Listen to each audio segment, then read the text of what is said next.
So in 2026, Canadians are going to spend roughly $32 billion on food delivery. Wow. Yeah. 32 billion. 32 billion. It's like a staggering number. But there's this weird paradox, right? Because the more of these delivery apps you download, trying to find the cheapest pad thai on a Tuesday night. Right. We've all been there. Yeah, exactly. But the more you try to do that, the more these algorithms are actually like explicitly designed to make you pay for the privilege of not really choosing at Oh, all. for sure. It is a brilliant bit of behavioral engineering Yeah. because you open your phone, Right. right, and you think you're just ordering dinner, Yeah. but you're instantly dropping into this highly optimized data environment. Oh, totally. Like these apps, they're no longer just logistics companies, just moving a bag of food from point A to point B. Right. They're attention merchants now, Mm. and they are actively like manipulating the friction of choice to just secure your loyalty. So we've basically traded the friction of cooking for the friction of like intense data analysis. Yeah, exactly. And I mean, that is exactly our mission for this deep dive today. We are taking the guesswork out of your dinner plans. Yes, we are. Because we've got a great stack of source material comparing the top 4 heavyweights in the 2026 Canadian food delivery landscape. So that's DoorDash, Uber Eats, SkipTheDishes, and Instacart. The big four. Right. And we're going to decode not just, what they offer, but the actual mechanics of how they operate, how they price their services, and really how they fight for that precious real estate on your home screen. It is a brutal fight, too. Oh, absolutely. It's like having 4 different streaming services, Yeah. Each one has exclusive content, different subscription models, totally hidden fees. And at the end of the day, you just want someone to tell you what to pick. Right. Just tell me how to get my food. Exactly. So, okay, let's unpack this, because to really understand why your Tuesday night dinner is this multi-billion-dollar battlefield, we have to look at the baseline strategy of the biggest player in the room. Which, of course, would be DoorDash. I mean, when you're looking at a total addressable market of over $32 billion by 2030, which, by the way, that's projected by Grandview Research in our sources. Yeah, massive number. It really is. So the default strategy for a market leader in that scenario is just absolute overwhelming saturation. Yeah. What's fascinating here is how huge that scale actually is. I mean, DoorDash was established in 2013, and our sources note they now boast over 300,000 food providers. 300,000. That is just Wild. And that's across more than 1,200 cities in the U.S. and Canada. Yeah. They actually take the crown for best overall for restaurant variety. Like, they completely dominate major urban centers: Vancouver, Toronto, Ottawa, Winnipeg. All the major hubs. Yeah. And the data even dubs DoorDash the best app for families, specifically calling it the top choice in Calgary and Toronto. Right. And mechanically, that Best for Families title, it's a direct result of their whole ecosystem approach. How so? Well, think about it. If you have 4 different people in a household, Oh, right. Everybody wants something different. exactly, 4 people wanting 4 different things. Right. Or say you suddenly realize you need a gallon of milk delivered along with your pizza. Yeah, that happens all the time. Right. To do that, you require a massive integrated network.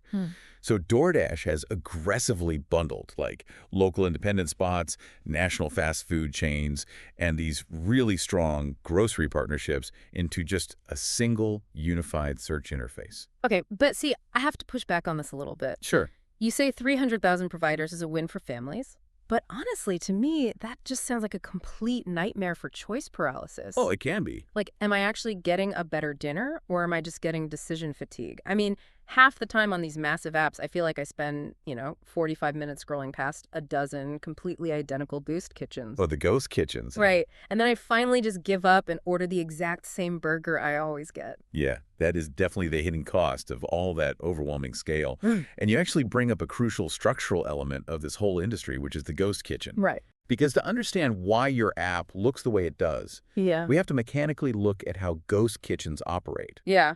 Break that down for us. So these are essentially just, windowless commercial kitchens or warehouse spaces. Just cooking factories, basically. Exactly. And a single cooking staff in one of these facilities, they might actually operate 10 different virtual restaurant brands on DoorDash all at the same time. Wait, really? 10 different brands? Oh, yeah. Like one brand sells wings, another sells grilled cheese, another is doing like smash burgers, But it's all the same kitchen. all coming from the exact same fryers. So they're basically just gaming the algorithm to take up more digital shelf space. Precisely. They create this illusion of infinite choice just to maximize their visibility in your feed. Wow. So while DoorDash offers the widest net, it means the consumer actually has to sift through a lot of algorithmic noise to find what they really want. Yeah, that makes total sense. Which actually perfectly sets up why the second heavyweight in our sources takes a completely different approach. Right, Uber Eats. Yeah, because if DoorDash is the behemoth of infinite choice, Uber Eats is like the precision speedster. Oh, absolutely. They aren't trying to drown you in options. Their whole mechanism is focused entirely on user interface, dispatch efficiency, and just pure speed. Speed is their whole game. Yeah. Our sources highlight their strong availability in places like Red Deer, Montreal, Edmonton, but their real competitive advantage is the software architecture itself. Right. They feature these really highly specific dietary restriction filters, table booking options, and really seamless contactless delivery integrations. Yeah, the UI is incredibly slick. Exactly. And because of how their dispatch system works, they actually take the crown for the fastest delivery overall, specifically ranking as the best app in Vancouver. What's fascinating here is how Uber Eats leverages its legacy infrastructure to do that. What do you mean by legacy infrastructure? Well, remember, Uber started as a ride-hailing company. Oh, right. Driving people, not food. Exactly. Which means their foundational code is built entirely on hyper-efficient routing and predicting, exact arrival times in heavy traffic. That makes a lot of sense. Yeah. So when they apply that specific algorithm to food, they're able to integrate super deeply with a restaurant's point-of-sale system. Okay, so how does that work in practice? So the app doesn't just send a driver the second you order.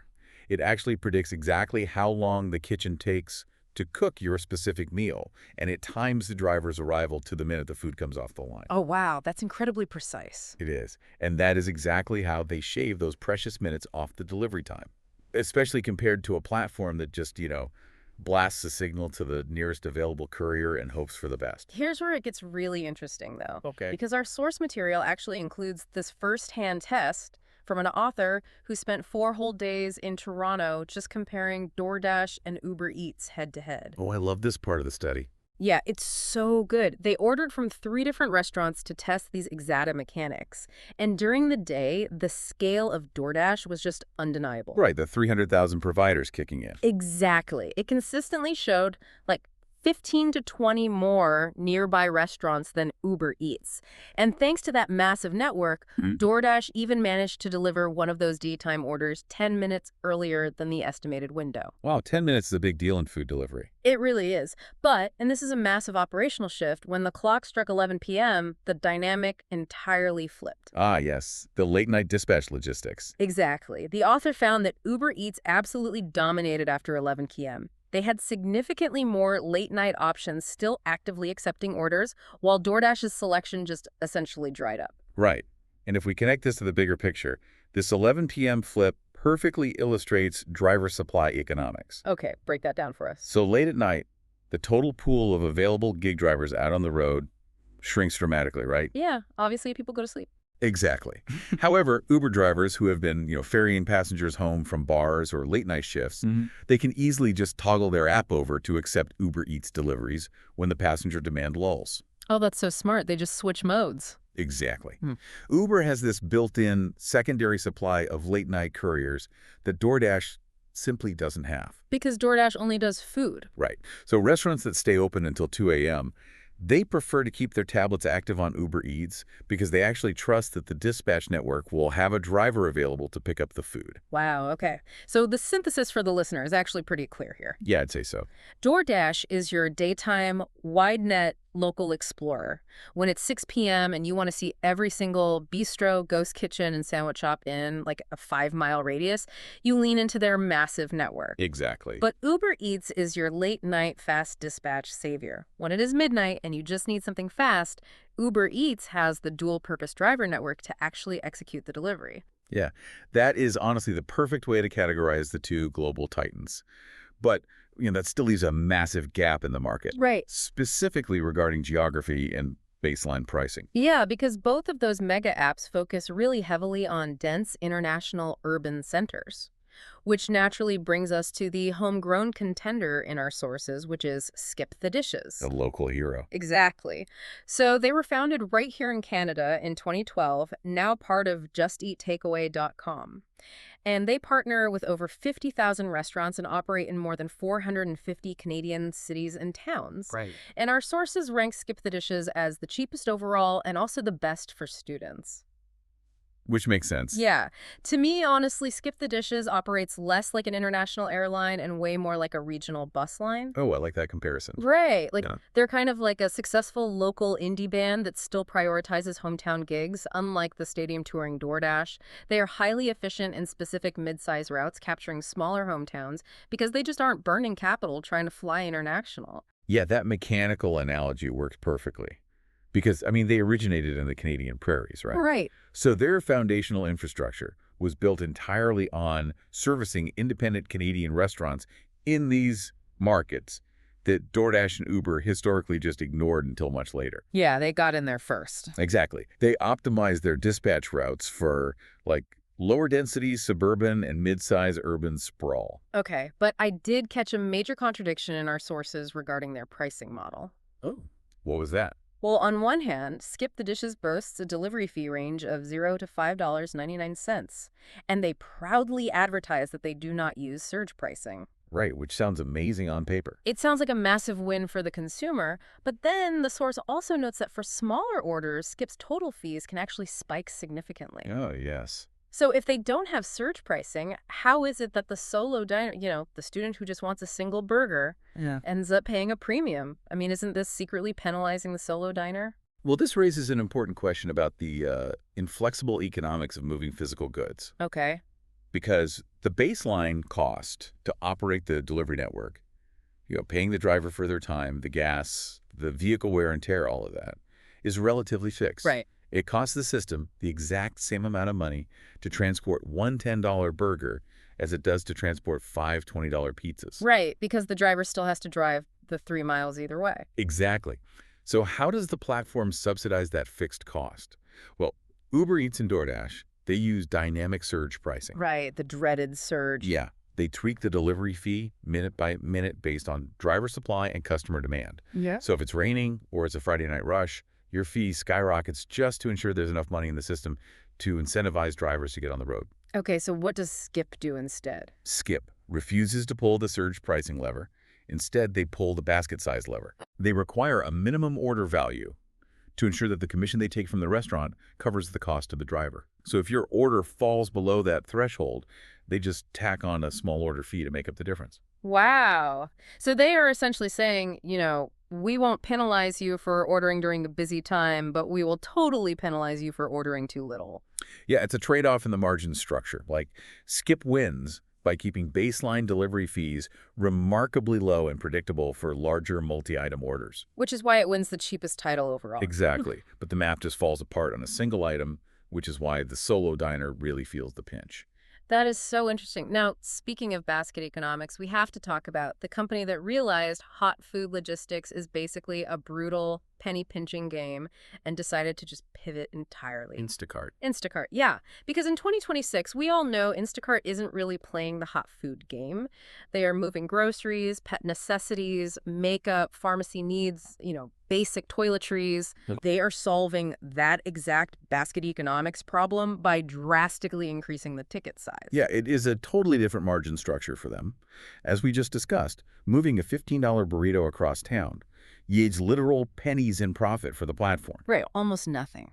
But if you can convince a consumer to outsource their entire weekly supermarket run, oh, yeah. suddenly you're moving a $150 or $200 cart of raw goods. Yeah. And the percentage cut on a massive grocery order entirely changes the viability of that gig economy model. And their fee structure totally reflects that heavier lift, too. Like, Instacart fees range from $3.99 to $9.99, plus a service fee of around 5%. Right. So they're leaning really heavily into the convenience of same-day fulfillment for household essentials, rather than, the immediate gratification of a hot dinner. Yeah. And our source also quickly shouts out HelloFresh as their top pick for meal kits, which I thought serves as a really brilliant contrast to Instacart. Oh, definitely. It really highlights a key divergence in consumer intention. Awesome. Well, HelloFresh is for When you want the convenience of pre-measured, curated ingredients delivered, right? You're outsourcing the meal planning and the prep, but you're keeping the actual cooking. You still want to feel like a chef. Exactly. Whereas Instacart is for when you realize you're out of coffee, dog food, and toothpaste all at the exact same time. Yes, the panic order. Right. You are just outsourcing the physical labor of navigating retail aisles. Okay, so we really have the lay of the land now. We have DoorDash for infinite variety, Uber Eats for algorithm-driven speed, Skip for mid-sized cities and predictable baselines, and Instacart for high-value grocery carts. That's the landscape. But now we arrive at what I think is the most critical, practical application of this entire deep dive. Okay. The financial trap that catches almost everyone, the subscription wars. Oh, the holy grail for these tech companies. Yes, because every single one of these platforms is just desperate to lock you into a monthly recurring revenue stream. We have Dash Pass, which, by the way, our source voted as the best subscription for frequent users. We have Uber One, Skip plus M, Instacart plus M. So from a mechanical standpoint, why are these companies so willing to just waive their baseline delivery fees if you just give them like $10 a month? If we connect this to the bigger picture, we find ourselves deep in the realm of behavioral economics. Okay. Specifically, they're leveraging the sunk cost fallacy. Interesting. Yeah, these platforms have mountains of data proving that the single biggest point of friction, like the moment a user abandons their cart, Is when they see the fees. exactly, it's when they reach that checkout screen and see a $5 delivery fee tacked onto a $20 order. It just feels disproportionate. It feels like a penalty. It totally does. It makes you rethink whether you are actually even that hungry. Precisely. You're like, maybe I'll just make toast. Yeah, But when an app convinces you to sign up for Dash Pass or Uber One, they successfully remove that specific visual friction. Yes, you are paying a monthly fee, but at the moment of purchase on a Tuesday night, the perceived friction of delivery just drops to zero. Wow.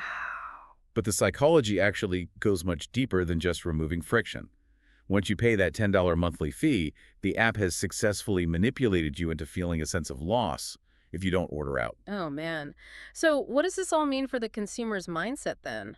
You stop viewing food delivery as an occasional luxury, and you start viewing it as a sunk utility cost, like a gym membership. Exactly. You start thinking, I need to order dinner twice this week just to make my Dash Pass pay for itself. That is so true. I've literally said that exact sentence out loud. Right. They're trading a one-time transactional fee for the ability to habituate your behavior, which significantly increases your overall ordering volume. They basically turn a discretionary spend into a perceived necessity. Which brings us to the ultimate million-dollar question posed in our source text. Okay, lay it on me. Is DoorDash actually cheaper than Uber Eats? The big question. Right. And I have to say, the source is refreshingly honest here, because the real answer is that neither is consistently cheaper. No, of course not. If you look at the raw data ranges provided, DoorDash is listed at $0.99 to $7.99. Uber Eats is $0 to $8. SkipTheDishes is $0 to $5.99. Those ranges overlap so heavily that looking at the baseline fee in isolation is just completely meaningless. It is. Because the baseline fee is really just the starting point of a much larger dynamic pricing algorithm. Right. The final number you see is a calculation of the baseline fee plus variable service fees dictated by the restaurant's specific contract. Yep. Plus surge pricing based on real-time driver density in your specific zip code, plus the local weather, plus your driver tip. It is so intensely opaque by design. Like, the only foolproof way to know which app is cheaper at, say, 7:15 p.m. on a Tuesday is to build the exact same cart in DoorDash and Uber Eats simultaneously and just stare at the final checkout screen. Which nobody wants to do. No. But to save you from doing, like, algebraic equations every time you want a taco, our sources did provide a really actionable checklist for navigating this landscape. Oh, perfect. Yeah. First, they say never blindly trust national ratings. Always check local neighborhood reviews. An app's logistics quality can vary wildly from one suburb to the next based entirely on driver density. Yeah, that makes a ton of sense. Second, I would say always hunt for first-time user discounts. Oh, huge one. Yeah, DoorDash, for instance, frequently offers like 20% off or free delivery for new accounts. The margins in this industry are so thin that you should just never leave acquisition capital on the table. Absolutely. Third, prioritize platforms with accessible customer service. When a ghost kitchen inevitably messes up your order, you want an app with a live chat infrastructure, not some automated bot that emails you a $2 credit 3 days later. The worst. Right. And finally, double-check the actual geographic footprint before committing to a platform. If an app doesn't have a dense network in your specific postal code, you're just going to experience canceled orders and cold food. Yeah, it's really about aligning the app's specific mechanical strengths with your actual physical reality. Well said. And there was one other incredible pro tip from the text that I feel like flips the script on how we use these logistics networks. Oh, the gifting feature. Yes. You can easily use these apps to gift food to someone else across the country. You just build the cart on Uber Eats or DoorDash like normal, but at checkout, you simply change the delivery address to your friend's house. It's so simple, but so effective. Right. You can even add a gift note or special drop-off instructions for the courier, leveraging a multi-billion-dollar dispatch algorithm to send a surprise dinner to a friend who's having a rough day without ever leaving your couch. I just think that's a brilliant application of this tech. It perfectly illustrates how these platforms have evolved. Okay. They started as raw logistics infrastructure, but features like nationwide gifting actually turn them into social utilities. Okay, we have covered a massive amount of ground today. So let's quickly distill this into the ultimate cheat sheet for you, the listener. Sounds good. If you want maximum variety, or if you need to appease a family with wildly diverse tastes, you choose DoorDash for their sheer algorithmic scale. Right? If you value software efficiency, or it's past 11 p.m. and you need a dispatch network that actually operates late into the night, you lean on Uber Eats. Yep. If you want to support independent spots in a mid-sized city and prioritize the lowest baseline fees for large orders, SkipTheDishes is your workhorse. For sure. And if you don't want a hot meal at all, but you just need to outsource the physical labor of a massive grocery run, you leverage the basket economics of Instacart. Honestly, that perfectly summarizes the centralized delivery landscape as it operates today. I know But exactly what you're going to say. do you? Yes, because I was looking at the very bottom of our source stack, and there's one brief, almost hidden detail that completely upends everything we just talked about. The Enatega mention. Yes. I noticed this mention of a platform called Enatega, and it honestly feels like a Trojan horse for this entire $32 billion industry. It absolutely is a Trojan horse. Right. So Enatega is essentially a system that allows anyone to build a scalable, white-label food delivery app. Meaning they provide the underlying code, the GPS tracking, the payment processing, the dispatch logistics, but you just slap your own local restaurant's branding on it. You entirely bypass the DoorDash or Uber Eats ecosystem. Precisely. You get the enterprise-level software infrastructure, but without the crippling 30% commission fees that the mega apps charge independent restaurants. Wow. And this leaves us with a truly fascinating thought to ponder. I mean, we just spent this entire deep dive analyzing how these centralized multi-billion-dollar titans use dynamic pricing, ghost kitchens, and subscription psychology to lock consumers into their proprietary ecosystems. Right. But if white label tech like Enatega allows a coalition of, say, local neighborhood restaurants to effortlessly launch their own shared dedicated delivery app, are these massive aggregator platforms destined to become obsolete? That is wild to think about. Right. Will the future of food delivery in Canada bypass the Ubers and the DoorDashes entirely? We could be looking at a return to a hyper-local, decentralized model where the restaurants take the digital power back, avoiding the massive service fees, and offering the consumer a cheaper, more direct line to their food. It's a technological mechanism that could completely fracture the $32 billion market we just decoded. It really is. It really makes you realize that the apps on our phones right now might just be like the awkward middle phase of the gig economy. It's a great way to put it. We're sitting here analyzing which giant mega app is going to win the cage match, and the real answer might be that the local restaurants ultimately render the cage match totally irrelevant. Well, the next time you find yourself staring at your screen in 2026, starving and toggling between apps, you will know exactly what's happening behind the interface. You'll know why the 11 p.m. options suddenly shift, why that subscription is totally messing with your head, and maybe you'll even wonder if the logo on your screen will still be there in 5 years. Thank you so much for joining us on this deep dive. Keep asking questions, keep looking at the algorithms behind the curtain, and stay curious the next time you hit order.